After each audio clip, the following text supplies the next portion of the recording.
Hi, I'm Andrew Siegel, a physician from the New York metropolitan area.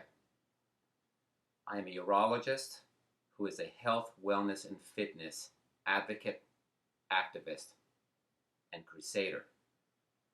Today's topic is, where's your six-pack? I posed this question to my nurse friend Jen, and she replied, in the fridge. She made me laugh with that reply, but in reality she has a pretty hard body, especially for a woman who's given birth to several children. If your answer to the question truly is in the fridge, then you might just want to listen to this. Although vanity may be an important driving force for wanting to develop that six-pack, it's really about living a healthy lifestyle. The aesthetics will follow a healthy existence, and our internal health often mirrors our external physiques. Sporting a six-pack is a badge of honor, emblematic of one's discipline, restraint, and tenacity. A hard core can only be earned through the combined efforts of healthy eating and vigorous exercise. Chances are, if you're wearing a six-pack, then you are fit and healthy, and that in all probability you have rejected the Western diet of processed foods, lots of added fats, sugars, and loads of refined grains, and instead have chosen a healthy diet consisting of real food that comes from nature rather than from a chemistry lab. We all have six-packs hidden beneath our winter-weighted physiques. We may be flabbier and less toned than desirable, but somewhere within is a sinewy, tight, and lean torso. The question is, what can we do to bring out this svelte body? How do we reduce our shapeless stockpile of stored energy that is shrouding our underlying sculpted physique? Michelangelo's David was at one time a mere solid block of marble. The master artist crafted this magnificent sculpture by knowing exactly what to carve away, what did not belong. In the words of Antoine de Saint-Exupéry, author of Le Petit Prince, perfection is not when there is no more to add, but when there is no more to take away. The late Steve Jobs was a master at removing the superfluous to reveal the elegant simplicity that remains. In the words that follow, I will offer advice on how to peel away the non-essential to reveal your own magnificence that lies obscured. Now, having some fat on our bodies is not a bad thing, as long as it is not excessive. Fat actually serves a number of useful purposes. It functions to cushion our internal organs and as an insulation to conserve heat. Fat provides a means of storing energy and fat-soluble vitamins. During periods of decreased caloric intake, fat reserves are broken down to release energy. Fats are important parts of the structure of the brain and cell membranes and are used in the manufacture of several important hormones. Fat has more than twice as many calories per gram than carbohydrates or protein. Anybody who has barbecued any kind of meat with a high fat content and has witnessed their would-be dinner engulfed in flames realizes what a concentrated form of fuel that fats are. As we age, many of us tend to slowly gain weight. A collection of fat often becomes apparent on our abdomens, particularly around our waistlines. An accumulation of fat in our midsections not only is unattractive from a cosmetic standpoint, but also can have dire metabolic consequences. It is important to distinguish between visceral fat and subcutaneous fat. Visceral fat, also referred to as potbelly, beer belly, or Buddha belly, is internal fat deep within the abdominal cavity. Subcutaneous fat, also known as love handles, spare tires, muffin top, or middle-aged spread is present between the skin and the abdominal wall. Although neither type of fat is pretty, visceral fat is much more hazardous than subcutaneous fat since it increases the risk of diabetes, cardiac issues, and metabolic disturbances. Subcutaneous fat is inactive and relatively harmless and does not contribute to the health problems that visceral fat does. Well, the good news is that by losing abdominal fat, the potential bad health repercussions can be reversed, and the six-pack within can become unveiled. The dangerous visceral fat submits relatively easily to diet and exercise, whereas the less harmful subcutaneous fat at the waist is more stubborn and resistant to reversal measures. It is this accumulation of belly fat that masks the underlying rectus abdominis muscle, also known as our six-pack muscle. And now a few necessary words on metabolism. Dietary carbohydrates are broken down to the sugar glucose, which is the energy of life and the fuel source of every cell in our body. When it is not used immediately for energy, it is stored as glycogen. The pancreatic hormone insulin is responsible for converting glucose into glycogen. Glycogen is present in our liver and muscles. When a state of saturation has been achieved and no more glycogen can be stored in our liver and muscles, the excess glucose is converted to fat. There is a finite limit to the amount of carbs stored in our muscles and liver, amounting to about 1,600 to 1,800 calories. When talking metabolism, it is helpful to think of our glycogen as our small fuel tank. Once the fuel in the liver and muscles is exhausted, our large fuel tank, that is, our fat, needs to be tapped to provide energy. In contrast to the limited carbohydrate storage in our liver and muscles, our bodies abundantly store fat. Depending on how much fat we have, many days to weeks of energy can be provided. To reveal your six-pack, you need to have as small a large fuel tank as possible, since it is these stored energy reserves that are obscuring the glorious sculpted abdominal musculature that lies beneath. There are a few important facts that are fundamental to our understanding of the science of fat. First off, our fat stores are not static but are dynamic. In other words, there is continuous mobilization of our fat as fatty acids and storage as triglycerides. Secondly, fat storage is largely under hormonal control. Hormones are chemical messengers that cause specific actions in our body. The specific hormones involved in fat metabolism are insulin, cortisol, estrogen, and testosterone. Thirdly, fat is not just fat. It is a metabolically active endocrine organ that does not just protrude from our abdomens in an inert state, but literally has a life of its own. Fat produces pro-inflammatory factors, hormones, and immune cells. Fat has an abundance of the hormone aromatase, which converts testosterone to the female hormone estrogen. One consequence of too much fat in men is excessive conversion of testosterone to estrogen, creating the potential for male breast enlargement. Insulin. Insulin is the principal regulator of fat metabolism. After a sugar and carbohydrate load, insulin is released to get the fuel into our cells. When we go without food, as happens when we sleep, insulin levels decrease and fat is released to be used as fuel. Insulin levels are determined primarily in response to our carbohydrate intake in order to keep our blood sugar regulated. Insulin has much to do with the way our bodies store or burn fat.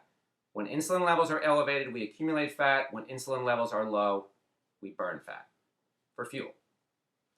Insulin is all about increasing fat storage and decreasing fat burning.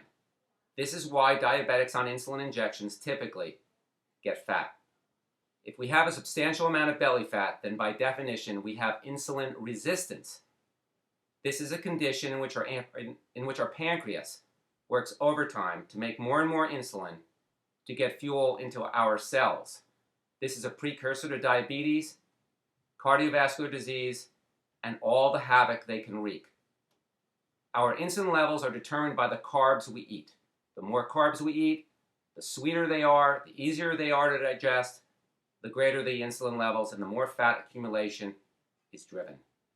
Insulin secretion caused by eating carb-rich foods, flour, cereal grains, starchy vegetables like potatoes, rice, sugars, and high fructose corn syrup is what makes us fat. The sweeter the food, the easier it is to digest, the fatter it will make us. And liquid carbs such as soda, fruit juices, and beer are the biggest culprits.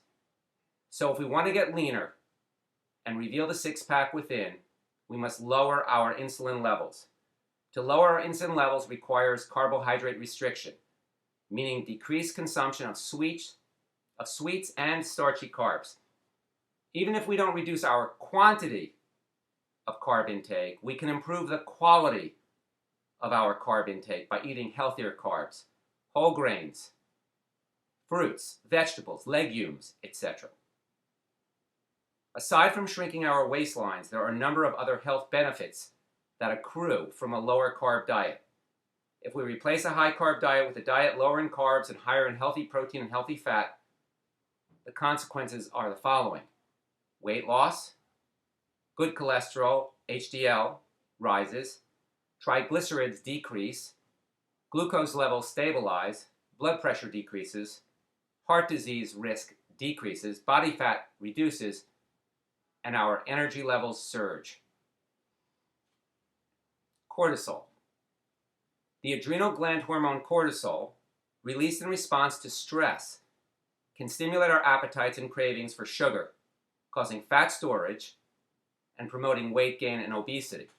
This is the very reason people on steroid meds tend to have enormous appetites, gain weight, and have a central distribution of body fat known as centripetal obesity, even if they were very thin prior to starting on the cortisol.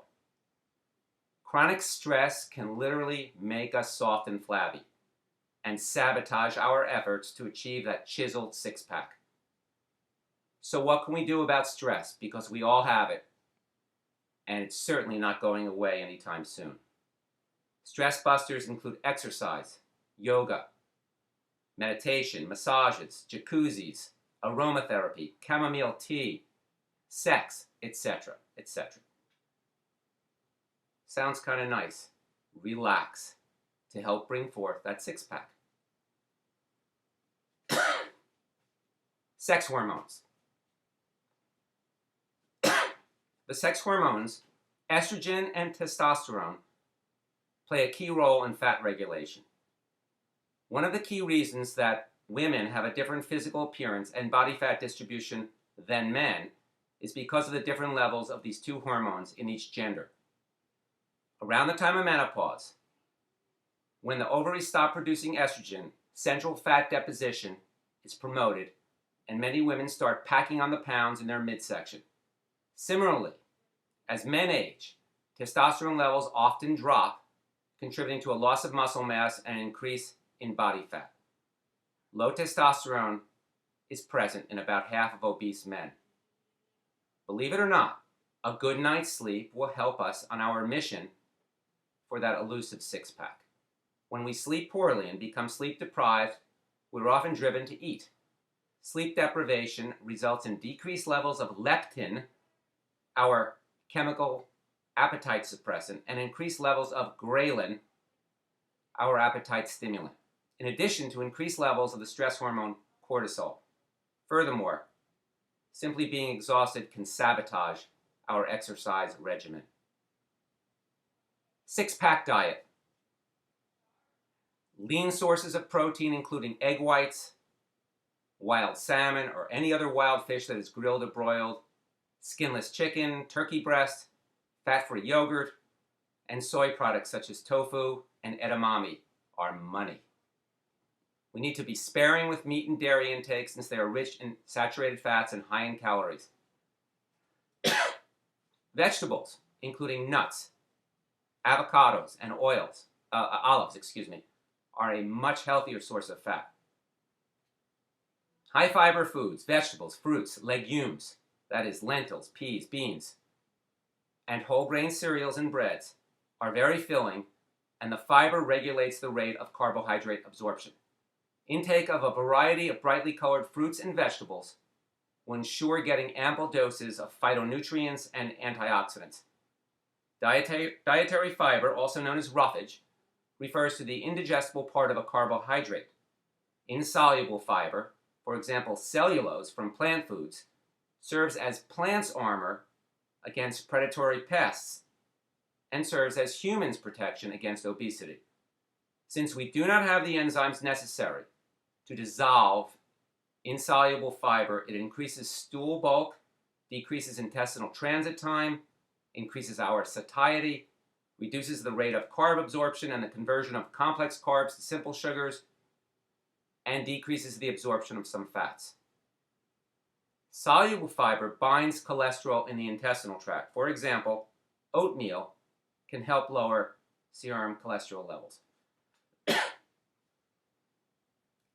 It is very important to minimize refined carbs, substituting whole grain products for white bread, white pasta, white rice, etc. Curtailing sugar intake is equally important, since sucrose is a 50% fructose, 50% glucose combination, and fructose gets metabolized completely differently from glucose, pushing our bodies towards fat deposition. The same holds true for high fructose corn syrup, that gooey, disgusting, liquefied sweetener abundant in processed food and beverages and a 55 to 45% fructose to glucose ratio. Every cell in our body can metabolize glucose, but it is primarily the liver that metabolizes fructose. Fructose, more readily than glucose, replenishes liver glycogen, and once the liver is saturated with glycogen, fats are made and stored. So high fructose corn syrup gives us a fatty liver, a fatty body, and a masked six-pack. Fructose does not suppress ghrelin, our hunger hormone, does not stimulate insulin, and is truly a toxin to our body in immoderate doses. Let fruits be the source of fructose for our bodies, not refined sugars and high fructose corn syrup. Nature is very, very clever.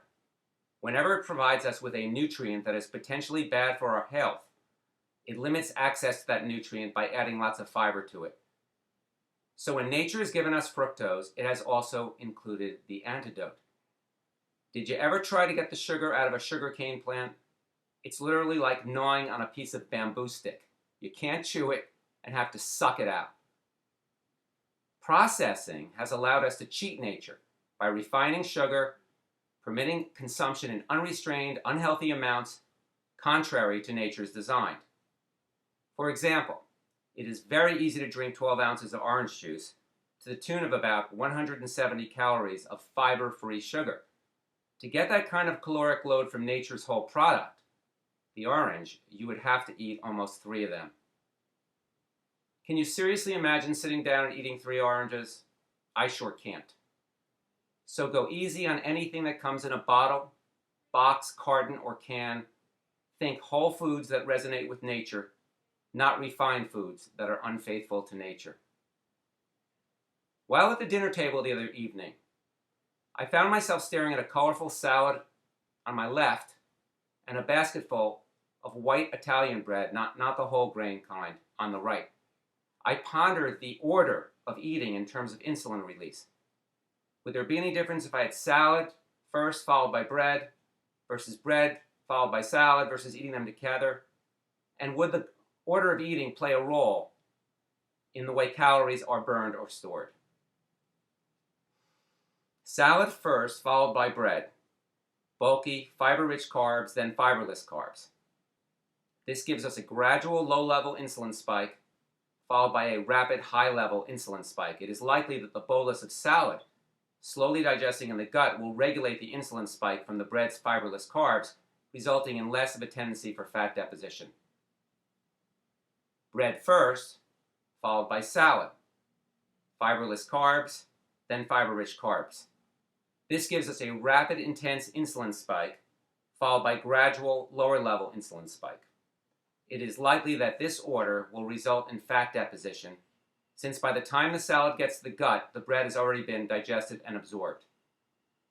Together, the salad mixing in the gut with the bread will regulate the insulin spike from the fiberless carbohydrate load of the bread, resulting in less of a tendency for fat deposition.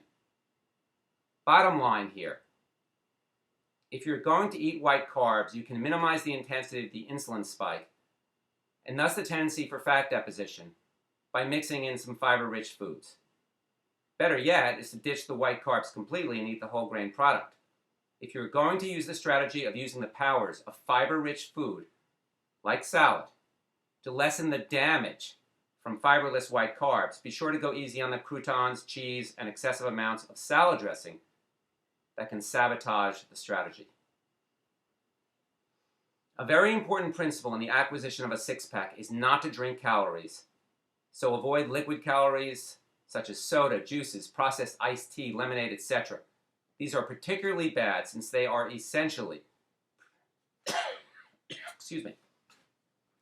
they are essentially pre-digested, fiberless carbohydrates that get literally mainlined into our bodies, causing a massive insulin spike and caloric storage as fat.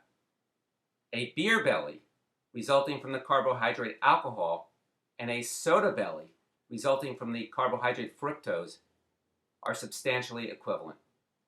The best drink is water or seltzer. It can be jazzed up with a squeeze of lemon or lime. Water keeps us well hydrated, dampens our appetite, and will quell our thirst that is sometimes confused for hunger.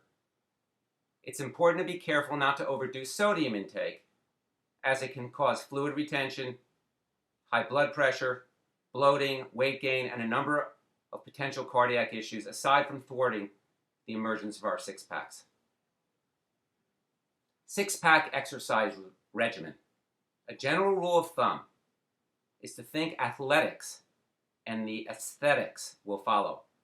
The key to exercise is diligence, carving out the time, variety, strength, resistance training, cardiovascular aerobic training, and core, abdominal and dorsal conditioning, as well as perseverance.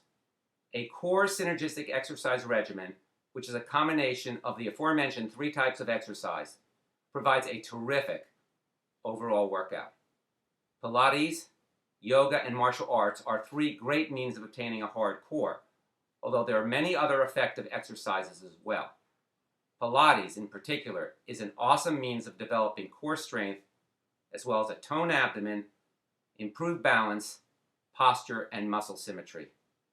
I personally have derived great benefit from the home exercise DVDs from the P90X Ab Ripper, Core Synergistic, and Yoga workouts, and the P90X Plus Abs Core workout. Muscles play a key role in our metabolism. They are extremely metabolically active, each pound of lean muscle burning about 50 calories per day. With a sedentary existence and aging, there is a gradual loss of muscle mass and a resultant slowing in our resting metabolism. By building and maintaining our muscle mass with strength training, we will raise our resting metabolic rate and burn more calories. Additionally, exercise serves to increase the insulin sensitivity of muscle, which means that our muscles become more efficient at burning off carbs as fuel. Exercise is also our endogenous stress reducer, lowering cortisol levels, suppressing our appetites, and helping us burn carbs before they have a chance to be stored to fats. High-intensity interval training, alternating between extremely intense exertion and regular normal exertion, can rapidly help propel us towards that sculpted body that lies within. Finally, 10 pearls to help your washboard abdomen emerge. 1. If you want a hard waist, you must incorporate exercise into your lifestyle, achieving balance between aerobic, resistance, and core workouts. 2. Eat high-quality, whole-grain, high-fiber carbs, lean protein sources, but easy on the meat and dairy. healthy fats of vegetable and seafood origin. 3, eat in accordance with nature's design, meaning whole foods. Avoid processed foods. The best diet is an anti-processed-atarian diet. 4, if you want to look good naked, don't eat naked calories. That is, stripped of fiber. So restrict sugar, simple white carbs, and liquid calories. Aggressively steer clear of high fructose corn syrup. 5, soft foods, sugared drinks, white pasta, white rice, white bread, donuts, bagels, potatoes, etc. will earn you a soft core. Hard foods, whole grain pasta, brown rice, whole grain breads, legumes, whole fruits, vegetables, will help earn you a hard core. 6, avoid giant meals in which the caloric load will be stored as fat. Substitute with multiple smaller meals in which the calories will be used for immediate energy. 7, limit after-dinner snacking, since unnecessary calories at a time of minimal physical activity will be stored as fat. If you restrict your evening snacking to one piece of fruit, you will wake up in the morning with less to pinch on your waistline, guaranteed. 8, drink plenty of water and use salt sparingly. 9, minimize stress. If you can't eliminate it, manage it. 10, get adequate amounts of quality sleep. Thank you for your attention. If you enjoyed this talk, chances are that you will enjoy my book, Promiscuous Eating: Understanding and Ending Our Self-Destructive Relationship with Food. For information and purchasing, www.promiscuouseating.com. It is now available on Amazon Kindle.